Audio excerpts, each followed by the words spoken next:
नमस्कार. अगस्ती संहिता वाचन या उपक्रमामध्ये सगळ्यांचं हार्दिक स्वागत करते. आदरणीय वैद्य सेठिया सर, प्रयाग सेठिया सर यांचंही मी मनपूर्वक स्वागत करते. पांडुरोग चिकित्सा वाचनानंतर आपण काही काळ विश्राम घेतला होता, पण अव्याहत चरक वाचन आपलं सुरूच राहणार आहे आणि त्याचाच एक भाग म्हणून आजपासून आपण कासनिदान किंवा कासचिकित्सेला प्रारंभ करतोय. आधी सरांची ओळख करून देते आणि नंतर आपण अध्यायाला सुरुवात करूया. प्रयाग सेठिया सर हे नव्या पिढीचं आश्वासक प्रतिनिधित्व करणारे असे वैद्य आहेत, हे सगळ्यांना आपल्याला माहिती आहे. आजपर्यंत आपण सरांची काही व्याख्यानं नक्कीच ऐकली असतील. सरांनी MD पंचकर्म आणि MA संस्कृत केलं आहे. वैद्य धनंजय कुलकर्णी, स्वाती कुलकर्णी, नरेंद्र पैसे सर अशा दिग्गज गुरूंकडनं प्रत्यक्ष ज्ञानग्रहण करण्याची संधी त्यांना मिळाली आहे आणि माझ्या मताप्रमाणे त्यांनी या संधीचं नक्कीच सोनं केलेलं आहे. चरककल्पसुधा या प्रसिद्ध पुस्तकाचे सर सहलेखक आहेत किंवा सहसंपादक आहेत. हे पुस्तकही किती महत्त्वाचं आहे आपल्याला पांडुरोग चिकित्सेच्या वेळेला पावसकर सरांनीसुद्धा खूप वेळा या पुस्तकाचा उल्लेख केला आहे आणि त्यामुळे खरं तर ते पुस्तक न राहता ग्रंथ या स्वरूपातच आहे आणि सगळ्यांनी ते नक्की वाचावं. इतकं अतिशय सुंदर आणि खूप डिटेल लिहिलेलं पुस्तक आहे आणि त्याच्यात सरांचा खूप महत्त्वाचा सहभाग आहे हे इथे अधोरेखित होतं आहे. सर ताराचंद हॉस्पिटल आणि पुना हॉस्पिटल इथे चिकित्सक म्हणून कार्यरत आहेत आणि गेल्या 7 वर्षापासून सरांचा स्वतःचाही दवाखाना आहे. ताराचंदमध्ये आणि पुनर्वसू आयुर्वेद प्रबोधिनीमध्ये सर अध्यापक म्हणून कार्यरत आहेत. सरांचा संहितेचा गाढा अभ्यास आहे मी आधीच सांगितलं आहे आणि आज आपण जेव्हा कासचिकित्सा वाचणार आहोत तेव्हा त्याच्यामध्ये ती अनुभूती आपल्याला सगळ्यांना येईलच. तर मी जास्त वेळ न दवडता सरांना विनंती करते की श्री चरकसंहिता चिकित्सास्थान अष्टादशोध्याय कासचिकित्सा याच्या वाचनाला प्रारंभ करावा. आणि रोजच्यासारखं हल्ली मी चुकून मराठीतनं सगळं बोलली आहे, तर शक्य असेल तर सरांनी हिंदीमधनं सुरुवात करावी, म्हणजे ज्या काही लोकांना नसेल अगदी छान मराठी कळत तर त्यांच्यासाठी सुद्धा सोय होईल. धन्यवाद मैम. हमारे सत्र की शुरुआत एक प्रार्थना से करते हैं. ओम सहनाववतु सहनौ भुनक्तु सह वीर्यं करवावहै तेजस्विनावधीतमस्तु मा विद्विषावहै. ओम शांति शांति शांति.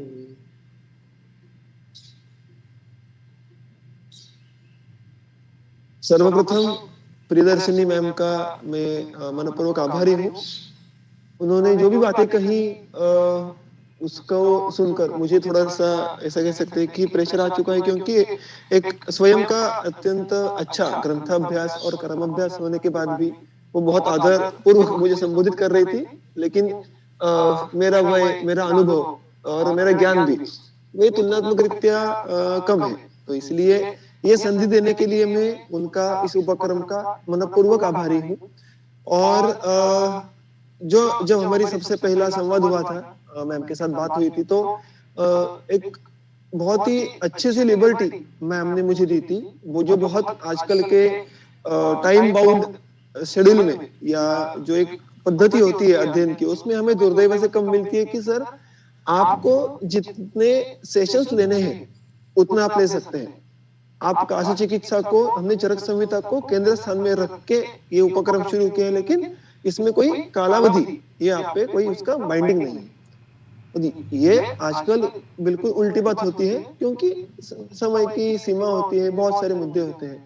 अर्थात इसलिए इस लिबर्टी का मैं सदुपयोग करूंगा. बिल्कुल ऐसा मैं कहना चाहूंगा कि चरक संहिता के काशी चिकित्सा के अध्याय में जो भी बातें सामने आएंगी उस पे में जो चरक संहिता की उपलब्ध टीकाएं हैं और अन्य बृहत्तर के ग्रंथ हैं, इनकी मदद से जो बहुत ही सूत्र रूप से या सूक्ष्म रूप से जो अर्थ, अभिप्रेतार्थ होंगे, जो मुझे समझे होंगे, वो आपके सामने रखने का प्रयास करते करते हम आगे बढ़ेंगे. लिबर्टी दी है, इसका मैं ऑब्वियसली फायदा लेकर बहुत ही विस्तार करूंगा या विषय को छोड़कर बाहर जाऊंगा, ऐसा बिल्कुल नहीं करूंगा. लेकिन कास इस विषय के बारे में चरक संहिता हमसे क्या क्या बातें कहना चाहती है, ये जो मुझे लगता है वो आपके सामने रखने का प्रयास होगा। इस सारे आगे के अध्ययन सत्र में एक बात कहना चाहूंगा कि इस निमित्त से मैंने कास्य चिकित्सा का अध्ययन पुनश्च एक बार किया। अभी तक दुर्दैव से कभी कास्य चिकित्सा को इतनी बारीकी से सिखाने का अवसर नहीं मिला था। इस अवसर के कारण जब मैंने उसका बारीकी से अध्ययन करना प्रारंभ किया तो बहुत सारी छोटी छोटी बातें, छोटे छोटे अर्थ ये सामने आने लगे। और उस प्रकार से जो आज के दिन, अभी के क्षण में जो मुझे कास्य चिकित्सा के बारे में, कास्य निदान के बारे में समझ आया है, वो मैं आपके सामने रखूंगा। इसका अर्थ ऐसा बिल्कुल नहीं है कि मैं सारी बातें समझ में आ चुकी है, मैं जो कहूंगा वो अंतिम सत्य होगा, मुझे संपूर्ण अर्थ ये ज्ञात है और वो आपके सामने मैं रख पाऊंगा। उसमें कुछ मर्यादा हो सकती है, कुछ मर्यादा हो सकती है, तो उनका आप बड़े मन से स्वीकार करना। और इसमें कुछ भी आशंका हो, कुछ में कुछ भी अपूर्णता लगे, तो आप मुझ तक पहुंचाने का प्रयास करना। ओके, तो इतनी सारी प्रस्तावना के बाद हम अध्याय के प्रस्तावना की तरफ जाते हैं। अथातः कासचिकित्सितं व्याख्यास्यामः इति स्मः भगवान् अत्रेयः तपसा यशसा धृत्या धिया च परयान्वितः आत्रेयः कासशान्त्यर्थं प्राह सिद्धं चिकित्सितम्। हर एक अध्याय के जैसे इस अध्याय की शुरुआत में भी कास्य चिकित्सा का हम व्याख्यान का प्रारंभ करेंगे। और ये जो भी हम आपको कहने वाले हैं वो पहले ही भगवान आत्रेय ने कहा है, वर्णित किया है। इसे एक प्रस्तावना का एक साझा अर्थ यहाँ पे हम कर सकते हैं। उसके बाद जो पहला सूत्र आता है, और इस प्रकार की रचना हमें चरक संहिता के काफी सारे चिकित्सा स्थान के अध्यायों में देखने के लिए मिलती है कि भगवान अत्रेयों का अलग अलग विशेषणों के द्वारा वर्णन, और प्रायः कभी कभी उसमें साक्षात अग्निवेश उनका स्वयं का भी वर्णन होता है। यहाँ पे उनका उल्लेख नहीं है, लेकिन वो एक उसका स्ट्रक्चर हमें बहुत बार देखने के लिए मिलता है। और अभी तक बहुत बार मैंने ऐसा प्रयास किया है, जो कि अभी भी अधूरा है, कि क्या उस अध्याय के साथ उस वर्णन का कोई रेलेवेंस है क्या। यानी मुझे अभी भी कुछ दिनों पहले मैं रक्तपित्त चिकित्सा का अध्ययन कर रहा था, तो उसमें भी जो शुरुआत में रक्तपित्त चिकित्सा के अध्याय में शुरुआत में कुछ वर्णन है, उसमें भी ऐसे ही भगवान अत्रेय और अग्निवेशों का वर्णन है। तो उसमें भगवान अत्रेय उनका जो विशेषण कहा गया है वो है अग्निवर्चस। अब आगे चलकर दो सूत्रों के बाद रक्तपित्त के बारे में ग्रंथकार उसको अग्निवत शीघ्र ऐसा कहते हैं। ऐसा कुछ कुछ जगह पे ऐसा लगता है कि शायद उन वर्णनों का उस अध्याय में जो भी नैदानिक एस्पेक्ट है उसके साथ कोई कोरिलेशन होगा। अर्थात मुझे ऐसा कोई कोरिलेशन यहाँ पे अभी तक समझ नहीं आया, लेकिन एक लाउड थिंकिंग इस हिसाब से मैं आपके सामने बात रखना चाहूंगा कि यहाँ पर भी जो अत्रेयों के विशेषण आए, देखिए जो सबसे पहला चरण है तपसा यशसा धृत्या धिया, ये सारे तृतीया विभक्ति के शब्द है, ये सारे विशेषण है भगवान आत्रेय के, कि तप यश धृति धी ये सारी परया, पर यानी श्रेष्ठ, तो अत्यंत उच्च दर्जे की श्रेष्ठ, इस प्रकार तप से अन्वित, अन्वित का अर्थ है युक्त, तो अत्यंत उच्चतम तप यश धृति और धी इस प्रकार की गुणों से युक्त ऐसे आत्रेय ने कास शांत्यर्थम, कास की शांति की जाए इस हेतु से सिद्धम चिकित्सितम प्राह, कि जो भी सिद्ध है कि जिसको अगर विधिवत करे तो हमें उसका फल मिलना ये तय है, इस प्रकार के चिकित्सा का प्रकर्ष से वर्णन आत्रेय जी ने किया है।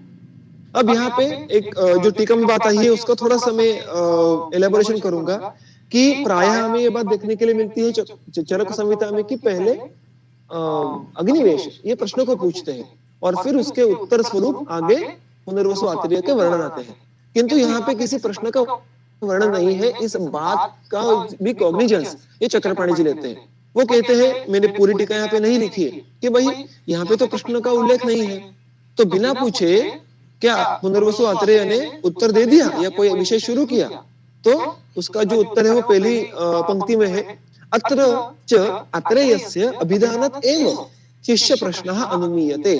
न अपृष्टाः गुरवः वदन्ति इति न्यायात्। कि यहाँ पे अगर आत्रेय जी ने अभिधान शुरू किया है, विषय का वर्णन शुरू किया है, तो इसका अर्थ तय है कि शिष्य ने प्रश्न पूछा ही है, क्योंकि अपृष्टाः गुरवः, जिनको कुछ पूछा गया नहीं है, वो गुरु उनके उस विषय के बारे में कुछ उत्तर नहीं देंगे। अब कुछ पूछे बिना उस विषय के बारे में कुछ नहीं कहना, ये मुझे जब तक मैं इस बात को समझ नहीं पाया था, मुझे लगता था कि ये खड़ूस होने का एक लक्षण है। ऐसा कौन करता है? वी शुड बी ओपन, ऐसा क्यों छुपा के रखना, एक्सेट्रा एक्सेट्रा। लेकिन जब चरक सिद्धिस्थान पहले अध्याय में इसी विषय के बारे में चक्रपाणि ने एक सुंदर एलेबोरेशन और एक रेफरेंस दिया है, वो पढ़ने के बाद, वो समझने के बाद मुझे इस भूमिका के बारे में समझ आ गई। वहां पे चक्रपाणि जी क्या कहते हैं, वहां पे मैं भी मेरी टीका का एक अंश उठाया है।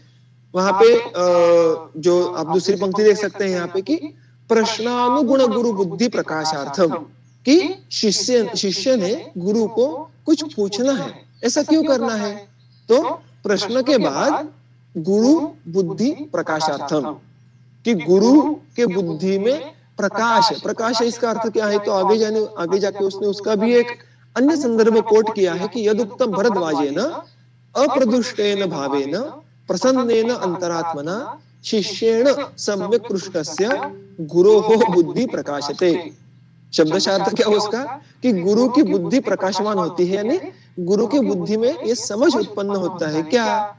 प्रश्न के बाद, अर्थात उसके भी कुछ प्री कंडीशन है कि जो शिष्य प्रश्न पूछ रहा है वो अप्रदुष्टेन भावेन, उसके मन में कोई भी दोषयुक्त भाव नहीं होना चाहिए, कोई भी निगेटिविटी के इमोशंस नहीं होनी चाहिए। उस प्रसन्नेन अंतरात्मना, केवल उत्तर ज्ञान प्राप्त करने का मोटिव होना चाहिए। अगर इस प्रकार के इंटेंशन से अगर कोई प्रश्न पूछे, इस प्रकार के मानसिकता से कोई शिष्य प्रश्न पूछे, तो शिष्य की अपेक्षा क्या है ये गुरु को समझ में आता है, और उस अपेक्षा के अनुरूप गुरु उसको उत्तर देगा। क्योंकि गुरु को तो बहुत सारी बातें ज्ञात होती है। जो एक अच्छा गुरु होता है वो भिन्न भिन्न पद्धति से एक ही विषय को हमारे सामने रख सकता है, किंतु सामने वाले शिष्य की अपेक्षा क्या है, सामने वाले शिष्य की क्षमता क्या है, उसके अनुरूप उसको उत्तर देना, जो यथा योग्य उत्तर देना अगर अपेक्षित है, तो शिष्य ने प्रश्न पूछना आवश्यक है। और इसलिए मैं जब भी हमारे विद्यार्थियों से बात करता हूं तो मैं उनको हमेशा पुश करता हूं कि आप प्रश्न पूछिए। Unless they ask the questions, we would never know कि what exactly they expect। और इसलिए सारा जो प्रश्नोत्तर का सिलसिला है, इसके पीछे ये भाव है। अतः कहने की बात यह है कि चरक संहिता में जो भी पैटर्न देखने के लिए मिलता है कि प्रश्न उत्तर, इसके पीछे का तर्क कुछ इस प्रकार है। और इस अध्याय के शुरुआत में अग्निवेश का प्रश्न उल्लेखित ना होने के बाद भी अग्निवेश जी ने प्रश्न पूछा है, ये गृहीत है, और उसका उत्तर पुनर्वसु आत्रेय ने शुरू किया है। इस प्रकार का जो एक अध्यारूढ़ बात है वो यहाँ पे चक्रपाणि जी स्पष्ट करते हैं। Okay, moving ahead. वातादीजास्त्रयो ये च क्षतजाः क्षयजस्तथा पंचैते स्युः नृणां कासाः वर्धमानाः क्षयप्रदाः। वातादीजाः त्रयः, वातज, पित्तज, कफज, इस प्रकार के तीन, उसके साथ साथ क्षतज और क्षयज, ऐसे पंच यानी पांच, कासाहा नृणाम स्युः यानी मनुष्यों में इस प्रकार के पांच कास देखे जाते हैं। वो कैसे हैं? ते वर्धमानाः क्षयप्रदाः, वो जब वृद्धिंगत होते जाएंगे, बढ़ते जाएंगे, तो वो क्षय देने वाले वो सिद्ध होते हैं। क्षयप्रद, क्षय प्रकर्ष से देने वाले यानी क्षय उत्पन्न करने वाले। अब देखिए यहाँ पे जो मुख्य विषय है जो है संख्या संप्राप्ति का। संप्राप्ति के जो भेद है वो प्रायः हम सबको ज्ञात होते हैं। उसमें सबसे पहला जो है वो संख्या विकल्प प्राधान्य एक्सेट्रा। तो उसमें संख्या का अर्थ हमें इतना ही जो एक स्फूर्त होता है कि कुछ तो गिनना, काउंट करना, और अर्थात वहां पे भी हमें वही देखने के लिए मिलता है कि कास ये पांच है। लेकिन उसका सिग्निफिकेंस क्या है? जब हम इसको संप्राप्ति कहते हैं तो हमने ये संप्राप्ति, ये निदान पंचक में से एक है जिससे हमें व्याधि बोध करके लेना है। व्याधि के बारे में कुछ महत्वपूर्ण बात समझ के लेनी है तो ही उस संख्या के पीछे कोई अर्थ है। Counting for the sake of counting doesn't make any sense. तो 5 कास अगर ये समझ लिया तो उसके पीछे का कोई विशेष अर्थ है क्या? और ये ऑब्वियसली ये सिर्फ कास के बारे में ऐसा नहीं है। किसी भी व्याधि के में जाओ, आपको संख्या संप्राप्ति देखने के लिए मिलती ही मिलती है। चरक संहिता के रचना में सारे व्याधियों की संख्या संप्राप्ति एक जगह हमें अष्टावदरीय अध्याय में देखने के लिए मिलती है। उसका नाम ही शुरू होता है कि अष्टावदरीय, और उसके बाद फिर जो आगे बहुत बड़ी लंबी लिस्ट आती है, उसमें भी पंचकासहा, पंचस्वासहा, पंचहिक्कहा, ये सारी बातें वहां पे हमें देखने के लिए मिलती है। तो इस लिस्टिंग का प्रयोजन क्या है? उससे हमें सीखना क्या है? तो संख्या संप्राप्ति का जो एक ये प्रकार है, वो हमें ये बात दिखलाती है, समझाती है कि इन विशिष्ट संख्या में जो उस व्याधि के प्रकार है, उसके बाहर कोई भी प्रकार, कोई भी व्याधि, उस व्याधि का कोई भी प्रकार जा नहीं सकता। So that is the outer most boundary. उसके बाहर कोई भी आपके सामने उस व्याधि का कोई भी रुग्ण आ जाए, वो उन 5 में से एक ही प्रकार में बैठने वाला है। अभी आजकल हम देख रहे हैं कि दुर्दैववशात गए 1 महीने 1.5 महीने में कास, ये लक्षण स्वरूप, उपद्रव स्वरूप, उदर का स्वरूप बहुत अनेक रुग्णों में हमें देखने के लिए मिल रहा है। अलग अलग नामों से, जो अलग अलग मॉडर्न बायोकेमिकल नाम है, उस प्रकार के निदान लेकर रुग्ण हमारे पास आता है। लेकिन वो कोई भी नाम लेके आए, अगर रुग्णों को कास है, वो बलवान उपद्रव स्वरूप है या व्याधि स्वरूप है, उसका कोई भी वेरिएशन आप इस 5 में से एक प्रकार में उसको बैठ सकता है, और वो उसमें आपको बैठना अपेक्षित है।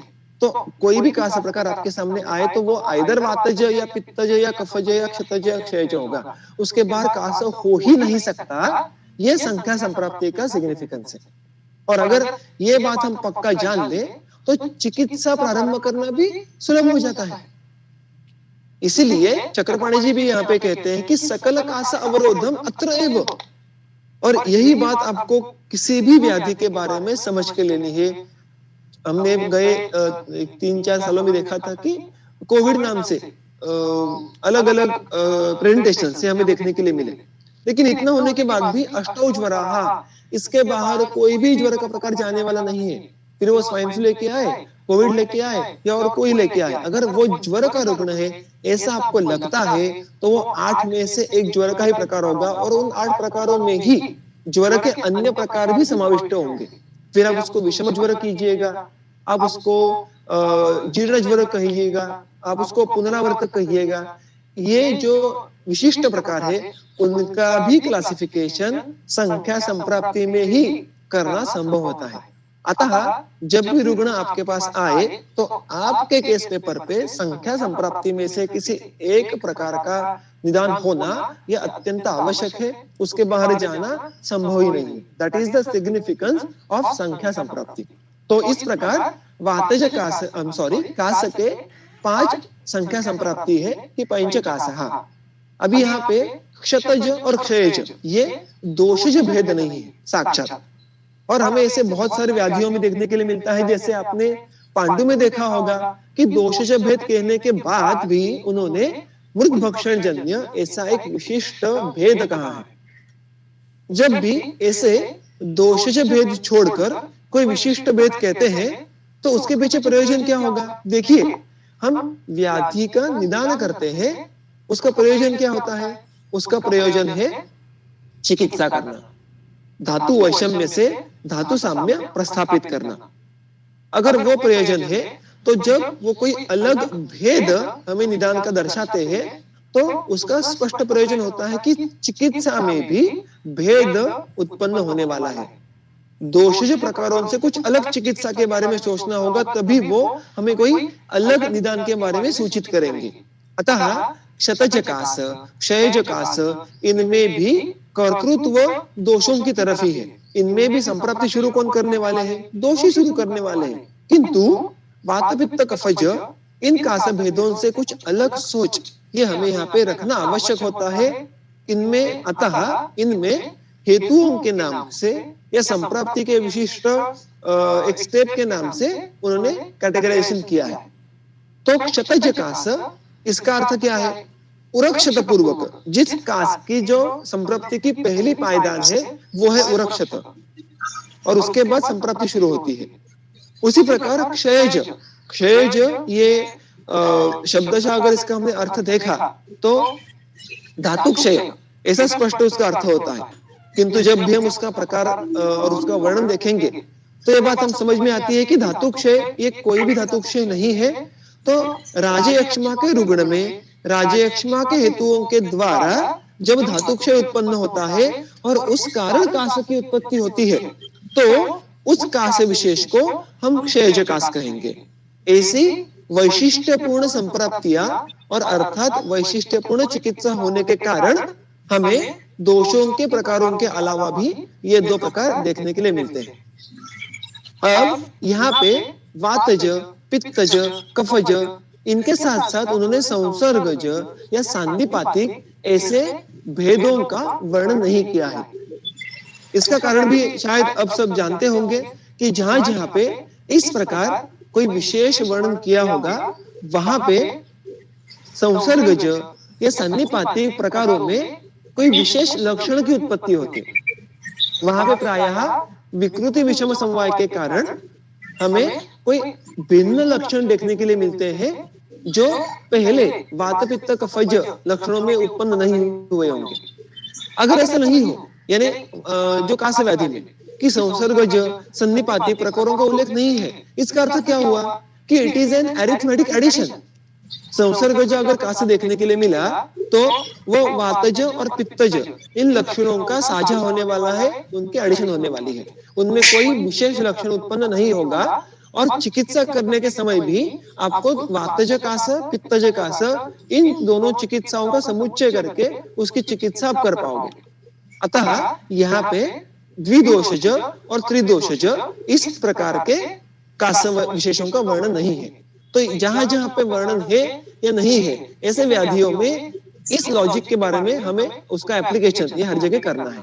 ओके, अब इस सूत्र में ही जो आगे बातें आई है, वर्धमानाः क्षय प्रदाः, उसके पहले एक मुद्दा कहना चाहूंगा जो चरक संहिता में साक्षात शब्दों में उसका वर्णन नहीं किया है। वाताजी जो क्रम है यहाँ पे वातज कास से लेकर क्षयज कास तक, जिस सीक्वेंस में यहाँ पे उसका उल्लेख किया गया है, जो क्रम है, उस क्रम का महत्व अष्टांग हृदय ने स्पष्ट किया है कि उत्तरोत्तरम बलिना, यानी वातज से पित्तज, पित्तज से कफज, कफज से क्षतज और क्षतज से क्षयज, ये अधिक बलवान है। ये उसको चिकित्सा करने के लिए अधिकाधिक कष्टदायक है। और इसका उल्लेख टीका में गंगाधर करते हैं। चरक संहिता का जो टीकाकार है गंगाधर, वो बात ये एलाबोरेट करते हैं कि ये जो क्रम दिया है इट इज सेल्फ एक्सप्लेनेटरी कि ये उत्तरोत्तर अधिकाधिक बलवान होने वाले हैं।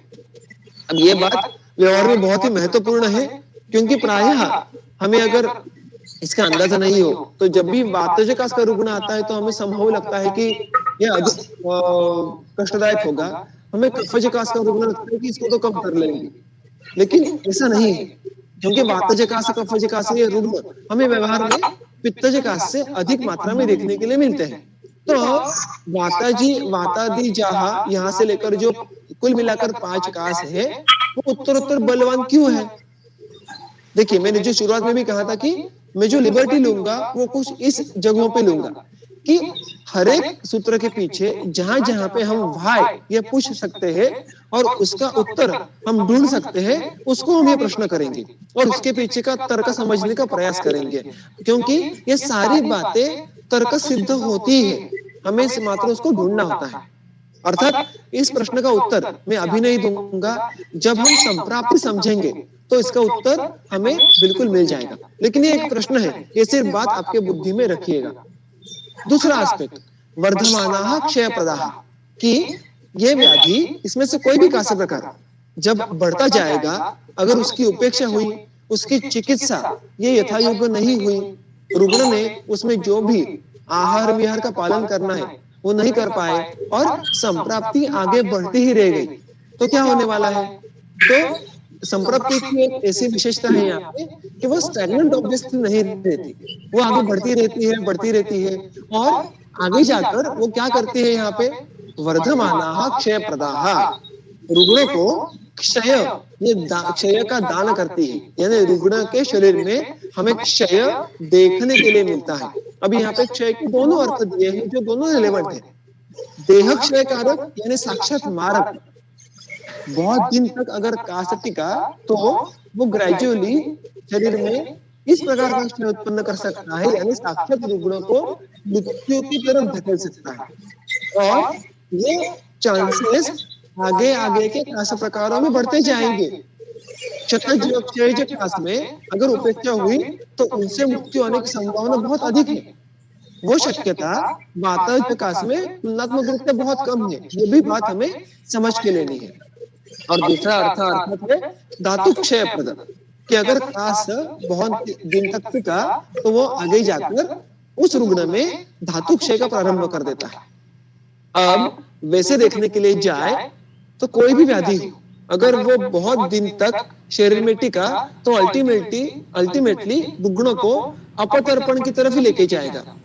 सबसे उत्तम संतर्पणजन्य व्याधि भी हो, आप प्रमेह को देखो, कुष्ठ को देखो, स्थौल्य को देखो, उसमें प्राय हेतु एकांतिक संतर्पण के होने के बाद भी संप्राप्ति की जो आरंभ की घटना है, व्याधि की अभिव्यक्ति है, वो होने के बाद ग्रेजुअली धातुओं का क्षय शुरू हो जाता है और रुग्ण में ऑब्वियसली अपतर्पण, धातु क्षय, बल हानि, ये बातें देखने के लिए मिलती है। So this truth actually is applicable for all the व्याधि। फिर ये बात यहाँ पे अंडरलाइन करने की, हाईलाइट करने की आवश्यकता क्यों थी? क्योंकि ये घटना क्षय की काश व्याधि में बहुत जल्द देखने के लिए मिल सकती है। अब यहाँ पर भी ऐसा क्यों होता है? ऐसे देखने के लिए जाए जो आगे जाके हम संप्राप्ति देखने वाले हैं कि अध प्रति होतो वायु ऊर्ध्व स्रोत समाश्रिता वगैरह वगैरह की बात का अध भाग में अवरोध होता है, वो ऊर्ध्व को होता है और आगे जाके कुछ घटनाएं घटती है और उसके बाद काश व्याधि होता है। अब इसमें धातु क्षय का रोल आया कैसे? काश व्याधि देखने के लिए जाए तो वो अभ्यंतर रोग मार्ग का व्याधि है, वो महास्रोत में आश्रित रोग है और वहां पे और धातु क्षय प्राय धातुओं का जो बड़ा आश्रय है वो शाखा है। इसका कनेक्शन कैसे आया? तो यहाँ पर भी मैंने एक व्हाय जोड़ा है, क्यों जोड़ा है, और उसका उत्तर भी हम संप्राप्ति के अंत में देखने वाले हैं। तो अगर ये बात हम सब तर्क के दृष्टिया समझे तो हमें रुग्ण जब हमारे पास आता है तो ये बातें याद आती है और हम चिकित्सा में उसका कॉग्निजेंस ले पाते हैं। आजकल ऐसे बहुत सारे रुग्ण आ रहे हैं कि उनके हफ्तों काश चल रहे हैं, तो काश शुरू होने के बाद रुग्ण हमारे पास कब आता है उस पे उसकी चिकित्सा डिफर करेगी। अगर 3 रुग्ण, मानो सारे रुग्ण वातज काश के ही है, लेकिन उनका काश शुरू होकर कितने दिन जा चुके हैं, ये बात अगर अलग अलग हो, उनमें अगर अंतर हो, तो जितना जीर्ण काश होगा उसमें हमें चिकित्सा के बारे में कुछ भिन्नत्व लाना पड़ेगा और वो भिन्नत्व क्षयप्रद इस मुद्दे पे होगा। Okay, so that is the significance of क्षय प्रद in the practical orientation. Going ahead, अब यहाँ पे सबसे पहले पूर्व रूप आते हैं। देखो पूर्व रूप में क्या है?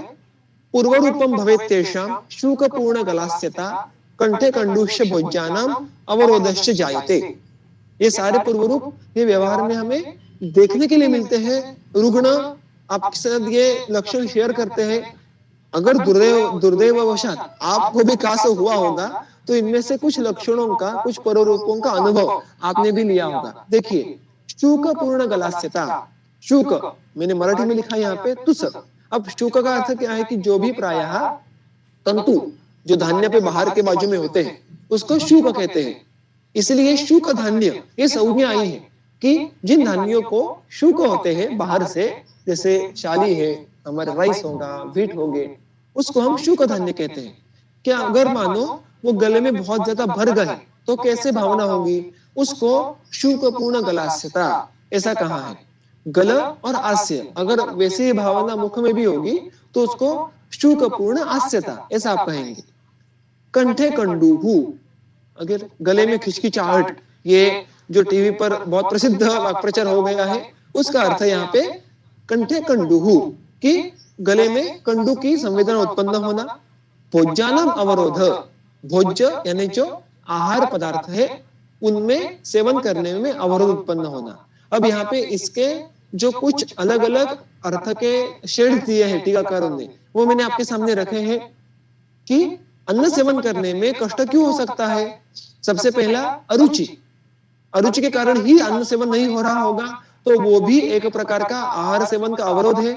या अव्यवहरणे अशक्ति ही, अन्न निर्गलन करने में कष्ट ये होना, उसका एक एलाबोरेशन गंगाधर करते हैं। कंठ शोषात भुक्तम अन्नम कंठे अवरुध्यते, कि कंठ में शोष होने के कारण, क्योंकि कास व्याधि का समवायी हेतु वात दोष है, अतः कंठ में शोष उत्पन्न हो सकता है और कंठ शोष होगा जो जिस अन्न का सेवन आप कर रहे हैं वो कंठ में ही अटक जाएगा।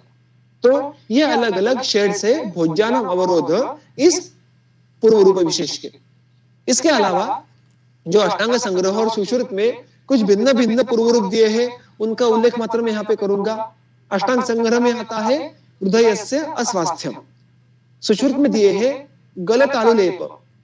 यहाँ पे टीकाकार कहते हैं कि जो लाला है या जो कफ है उनका गल तालु यहाँ पे श्लिष्टता होना, लेप होना, इसका अनुभव होना, ये इसका अर्थ है। स्वशब्द वैषम्य, मराठी में कहते हैं कि आवाज बदलतो, आवाज बसतो, स्वयं का जो आवाज है उसमें बदलाव आना, तो स्वसाद जैसा ही एक लक्षण है स्वशब्द वैषम्य। रुग्ण भी बहुत बड़े से कहता है कि माझा आवाज बदलल्यासारखा वाटतोय, मेरे आवाज में मुझे कुछ बदलाव लग रहा है, ये मेरा प्राकृत ध्वनि नहीं है। अगर ऐसा हो तो this might be one of the पूर्व रूप ऑफ कास। अग्निसाद, ये भी एक पूर्व रूप जो विशेष है वो सुश्रुत में हमें देखने के लिए मिलता है।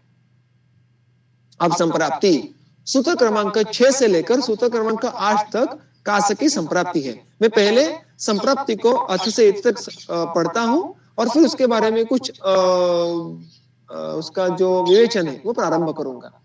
अध प्रतिहतो वायु ऊर्ध्व स्रोत समाश्रितः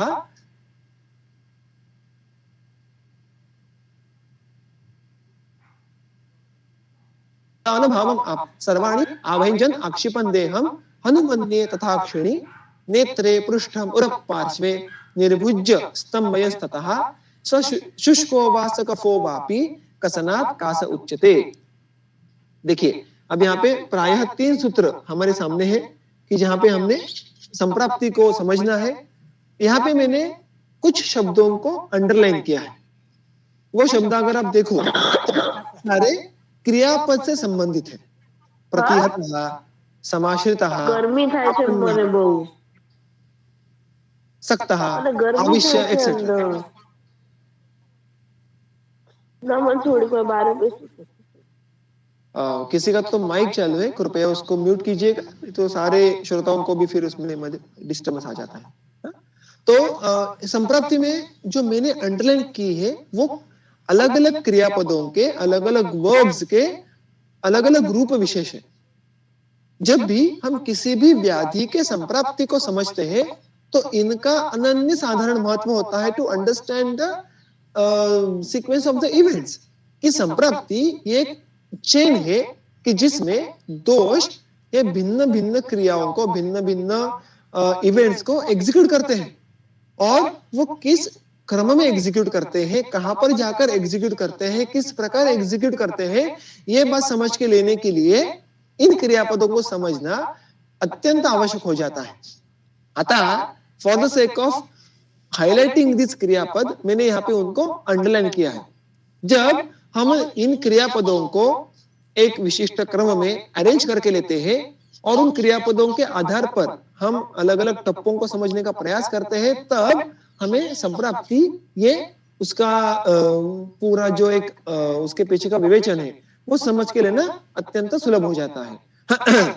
अतः संप्राप्ति को आज हम समझने का प्रारंभ करेंगे। संप्राप्ति ये आज के सत्र में पूर्ण नहीं होगी, उसको थोड़ा अवधि लगने वाला है, किंतु फिर भी मैं उसका आरंभ आज करूंगा, क्योंकि आज और कल के सत्र में अगर हम उसको विस्तार से देखेंगे तो सही मायने में आपको कास समझ में आएगा और आगे जाके फिर चिकित्सा वगैरह जो बातें हैं वो समझना सुलभ हो जाता है। तो सबसे पहला उसका सबसे पहली पायदान है, उसको देखना प्रारंभ करेंगे। अध प्रति होतो वायु ऊर्ध्व स्रोत समाश्रिताः उदान भावम आपन्नः कंठे सक्तः तथा उर्सी।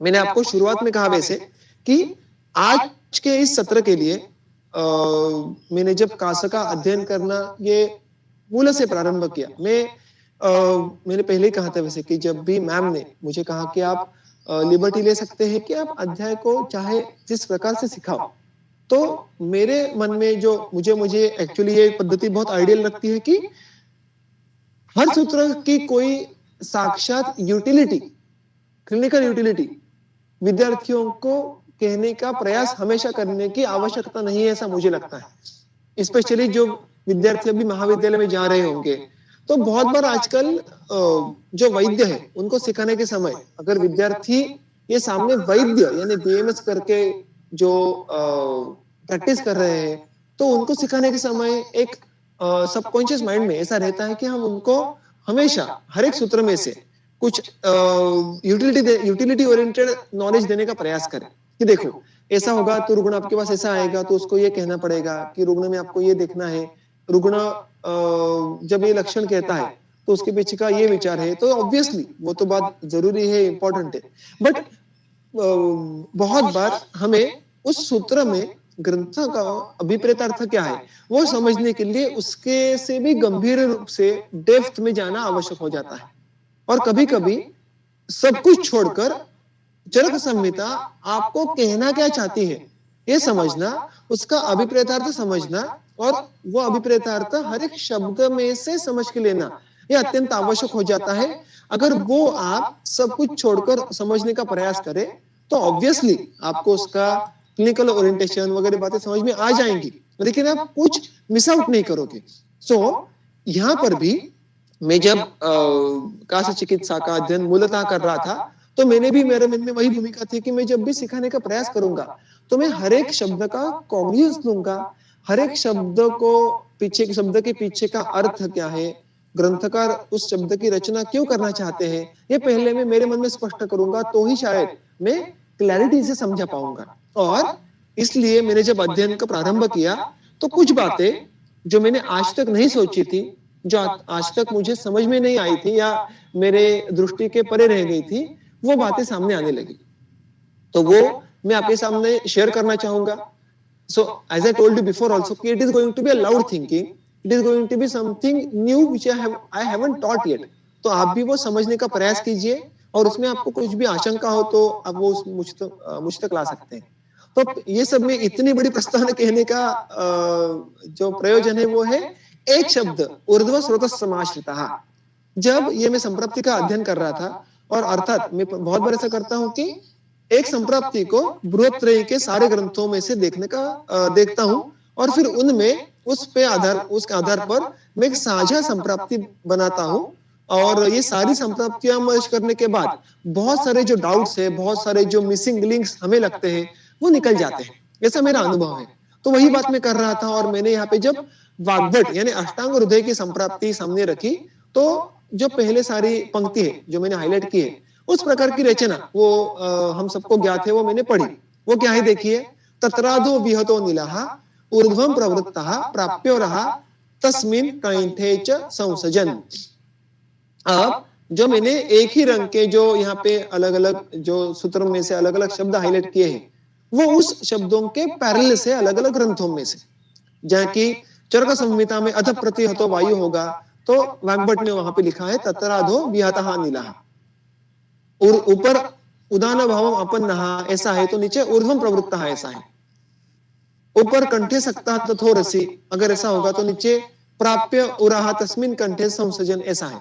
तो इन सारे जो हम कहते हैं कि शब्द विशेष है, कोई वर्णन विशेष है, उनका हमें पैरेलल्स ये दोनों संप्राप्तियों में देखने के लिए मिलते हैं, किंतु ऊर्ध्व स्रोत समाश्रितः ये जो सामासिक शब्द है उसका पैरेलल शब्द मुझे वाग्भट में देखने के लिए नहीं मिला। मैं ऊर्ध्व स्रोत समाश्रितः इसको अभी तक संप्राप्ति का एक पायदान, संप्राप्ति की एक स्टेप ऐसा समझ रहा था। यानी जो अर्थ में आज तक ले रहा था वो ऐसा था कि वायु ये अध दिशा में कहीं उसका प्रतिहनन होता है और फिर उसके बाद वो ऊर्ध्व दिशा के स्रोतों में आश्रित होता है। उसके बाद फिर उदान भावम आपन्नः, फिर उसको उदान भाव यानी ऊर्ध्व गति प्राप्त होती है और फिर उसके आगे जाके कंठ इत्यादियों की जो आगे टप्पे हैं वो आगे जाके आते हैं। अब देखने के लिए जाए तो इसमें सरल बात है, इसमें कोई कंट्रोवर्सी नहीं होनी चाहिए, किंतु जब मैं हर एक शब्द के पीछे विचार कर रहा था तो मुझे सीक्वेंस के बारे में कुछ अलग लगा, भिन्न लगा कि अध प्रतिहत हुआ यहाँ तक ठीक है, फिर ऊर्ध्व स्रोत समाश्रितः ये वर्णन वायु का है, isn't it? अध प्रतिहतः भी वायु है, ऊर्ध्व स्रोत समाश्रितः भी वायु है, उदान भावम आपन्नः भी वायु ही है। अगर वो ऑलरेडी ऊर्ध्व स्रोत समाश्रित हो चुका है तो उसके बाद फिर वो उदान भाव आपन्नः यानी उसको ऊर्ध्वगति प्राप्त हुई है, ऐसा वर्णन क्यों कर रहे हैं? अगर वो ऊर्ध्व स्रोत समाश्रितः यहां तक पहुंच गया है तो उदान भाव आपन्नः ये उसका क्रम थोड़ा अलग महसूस होता है। उसको ऊर्ध्वगति प्राप्त हुई है, उसके बाद ही वो ऊर्ध्व स्रोत में जाने वाला होगा। तो अगर ये सीक्वेंस थोड़ा उल्टा पुल्टा लग रहा था, उसमें मैंने वाग्भट में देखने का प्रयास किया तो उसने इस अर्थ के शब्द का वर्णन ही नहीं किया है। ऊर्ध्व स्रोत समाश्रितः वायु ऐसा वर्णन हमें वाग्भट में देखने के लिए मिलता नहीं है। तो जब मैं कासा के बारे में कुछ अन्य वाचन करने लगा ग्रंथों में से ही, तो मैंने जो एक तर्क निकाला कि इस शब्द का सिग्निफिकेंस क्या होगा।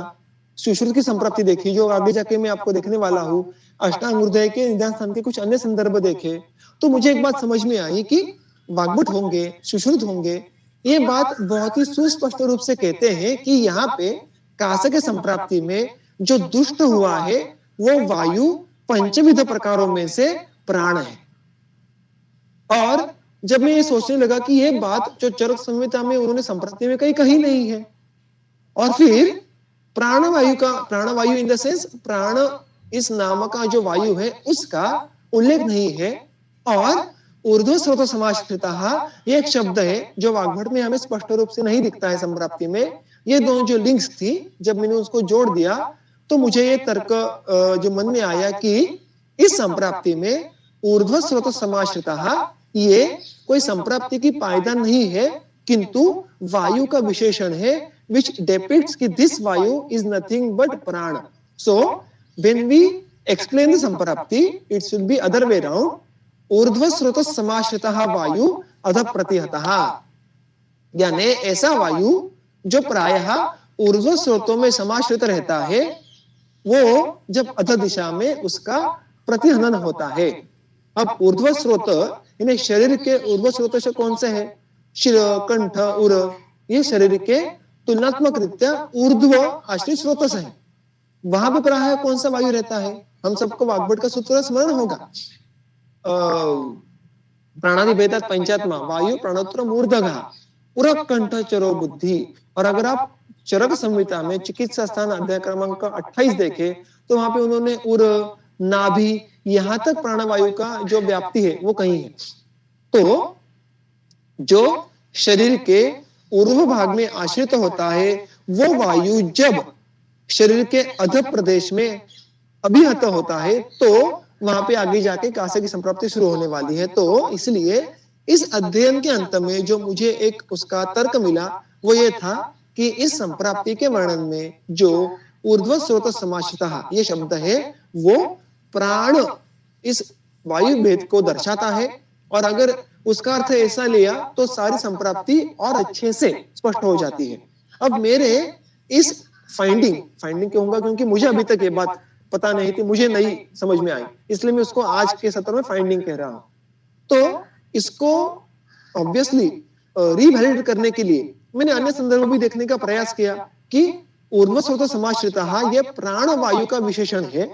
ये अन्य संदर्भों के आधार पर भी हम देख सकते हैं, जैसे कि अगर सुश्रुत की साक्षात संप्राप्ति देखी तो वहां पे वो कहते हैं कि प्राणः ही उदानानुगतः प्रदुष्टः, कि प्रदुष्टः प्राणः जब उदान अनुगत होता है तो आगे जाके कासा होता है।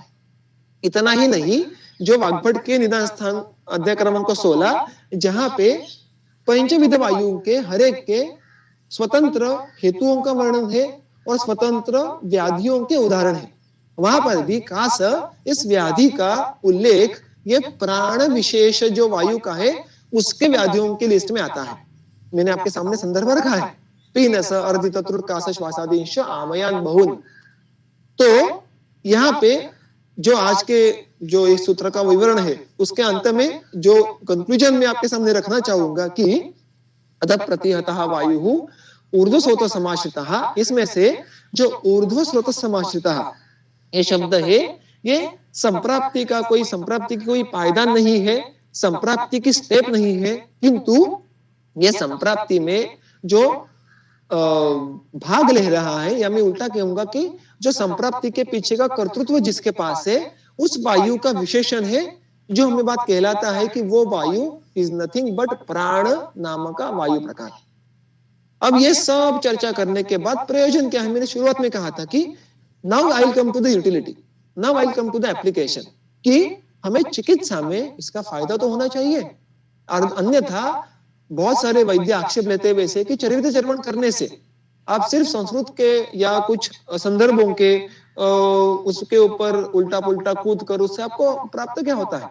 तो यस, चिकित्सा में इसका कॉग्निजेंस किस प्रकार से ले सकते हैं, एक बार हमें बात समझ के लिए कि प्राण नाम का जो वायु है उसका अध प्रतिहनन हो रहा है और आगे जाके संप्राप्ति हो रही है।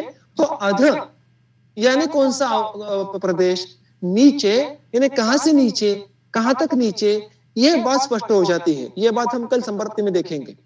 संप्राप्ति का बल भी ये हमें समझ में आता है, क्योंकि जब प्राण वायु ये संप्राप्ति का हिस्सा हो तो ऑब्वियसली चिकित्सा में और उसका साध्यत्व में हमें उसमें बारे में अलग सोचना होता है। संप्राप्ति में कौन सा वायु इन्वॉल्व है, उस प्रकार संप्राप्ति का बल भी बदल सकता है। इसके बारे में कुछ विशेष वर्णन वात व्याधि के विवरण में आता है, तो मैं वहां पर तो नहीं जाऊंगा, वो अति विस्तार हो जाएगा। किंतु प्राण का समावेश होना ये संप्राप्ति के बल को समझने के लिए अत्यंत आवश्यक है। उसके आगे भेषज सेवन काल, हम देखते हैं प्रायः व्यवहार में हम भी कास के लिए जब स्वतंत्र कोई भेषज देते हैं तो उसमें काल को क्या, कौन से काल को कहकर रुग्ण को देते हैं, वो एक बार सोचिएगा।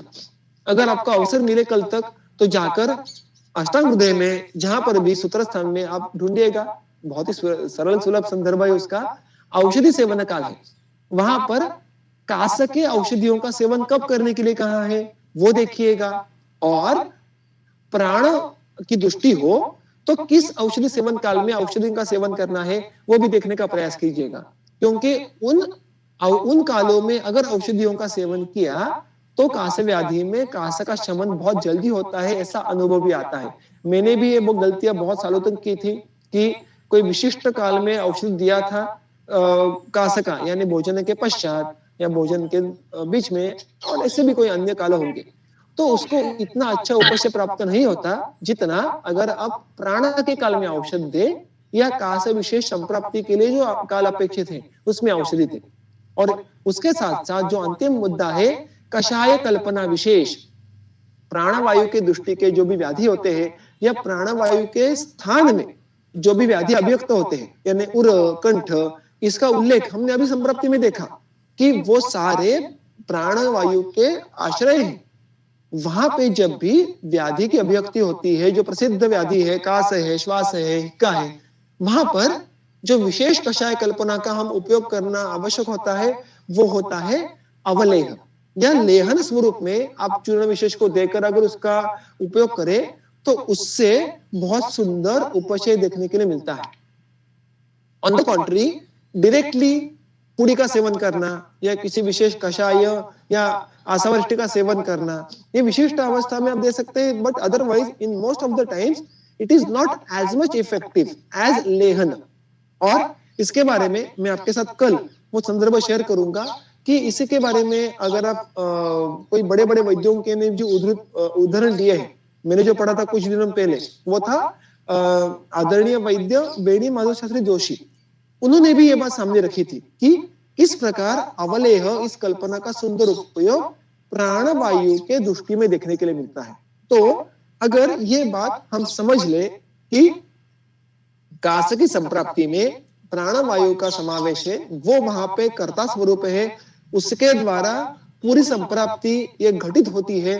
तो हम व्यवहार में जब रुग्णों को, फॉर एग्जाम्पल मैं कहूंगा कि दुरालभादि, सीतोपलादि या कटफलादि, ऐसे बहुत सारे कुछ कुछ योग कास के अधिकरण के या अन्य अधिकरण के कास में प्रयुक्त होने वाले ऐसे जो हम व्यवहार में उपयोग में लाते हैं, जब हम उनका घृत, मधु, तैल जो भी उस कल्प के वर्णन में अनुपान विशेष का उल्लेख होगा या आपको अवस्थानुरूप कोई भी वहां पे अनुपान का अपेक्षा होगी, उसमें अगर आप उसको मिश्र करके अवलेह स्वरूप में सेवन करने का उसका अगर आप सलाह दे, तो उससे उसी कषाय कल्पना, उसी कल्पना का जो उपयोग होता है वो कुछ हद तक ज्यादा होता है।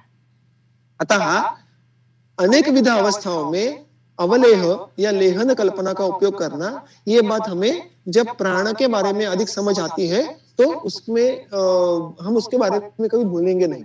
अर्थात अन्य कषाय कल्पनाओं का भी रिलेवेंस है विशिष्ट अवस्थाओं में, वो किस प्रकार है क्या है वो जब हम काशी चिकित्सा को शुरू करेंगे तब हम देखेंगे। किंतु ऊर्ध्व स्रोत समाश्रिता, हाँ, इस शब्द को मैंने किस प्रकार प्राण इसका विशेषण है, यहाँ तक कंक्लूजन तक मैंने यहाँ पे पहुंचा और उसका सिग्निफिकेंस और उसका रिवैलिडेशन, ये सारी बातें संप्राप्ति के पहले जो पायदान पे है वो मैंने आपके सामने रखने का प्रयास किया है। तो जो इस संप्राप्ति का जो पहली संप्राप्ति की जो पहली पायदान है यह यहाँ पे पूर्ण होती है। इसके आगे की संप्राप्ति हम कल शुरू करेंगे, क्योंकि वो एक बार शुरू कर दी तो फिर उसके आगे हमें वो अटैच्ड देखना आवश्यक हो जाएगा। अभी तक के जो अभी आज का जो मेरा वर्णन का जो हिस्सा था वो यहाँ पे समाप्त होता है। आगे का जो सत्र का जो अंतिम भाग रहेगा उसके लिए मैं मैम को कहता हूँ कि वो सूत्र संभाले। सभी श्रोताओं को धन्यवाद। बहुत बहुत धन्यवाद सर। सच में कहती हूँ कि ऊर्ध्व स्रोत समाश्रितः इस शब्द का जो आपने वर्णन किया है या कोरिलेशन किया है, वैलिडेशन किया है, सारे उसके जो रेफरेंसेस आपने यहाँ पर रखे हैं हमारे सामने, तो आज तक हम सब ऊर्ध्व स्रोत समाश्रिता यानी कि एक्चुअली उदान भावम आपन्नम के साथ ही इसे जोड़ रहे थे, और मेन जो कर्ता है इसमें इस संप्राप्ति का जो कि प्राणवायु, तो वहाँ पर हमारा ध्यान नहीं जाता था। तो आपने आज ये जो बात बताई है कि ऊर्ध्व स्रोत समाश्रिता इज इक्वल टू प्राण, ये जो अभी आज आपने कहा है ये बहुत ही एक महत्वपूर्ण और अंडरलाइन करने वाली बात आपने कही है, जिसकी वजह से हमें कर्ता भी समझ में आ रहा है और जिसकी वजह से बाद में चिकित्सा करना भी सुलभ हो जाएगा। तो बहुत बहुत धन्यवाद। अगर किसी को कुछ प्रश्न है तो और भी हम एक 5 या मैक्सिमम 10 मिनट में ये कवर कर सकते हैं। तो किसी को अगर प्रश्न है तो आप डायरेक्टली हैंड रेज करके पूछ सकते हो। उज्ज्वला शेलार मैडम, आप डायरेक्टली पूछ सकते हो।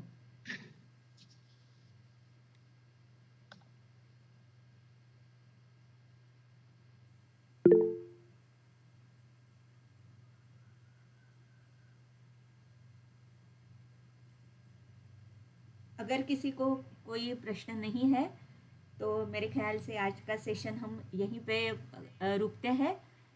तो कल फिर से मिलेंगे 7:30 बजे, और जो संप्राप्ति का जो बाकी का पार्ट बचा है जो कि बहुत ही इंटरेस्टिंग रहेगा और समझ में आने के लिए कल सबको मैं विनती करती हूँ कि सब लोग जुड़िए, क्योंकि संप्राप्ति बहुत ही महत्वपूर्ण है। और कास के जैसे अभी सर ने कहा कि बहुत सारे पेशेंट्स हमारे पास अभी भी आ रहे हैं और जनरल भी, लेकिन कास ये व्याधि जब सर ने चुना तो तभी मुझे समझ में आ रहा था कि एक्चुअली कास जैसे कि अष्टांग हृदय में सबसे छोटा निदान है, लेकिन चिकित्सा के लिए सबसे बड़ा व्याधि कौन है तो कास है। तो तभी मुझे समझ में आया था कि ये कास बहुत ही इंटरेस्टिंग होने वाला है। तो मैं सर से फिर से धन्यवाद कहूँगी और आज का सेशन यहीं पे ख़त्म हो रहा है, ऐसे अनाउंस करती हूँ। बहुत बहुत धन्यवाद।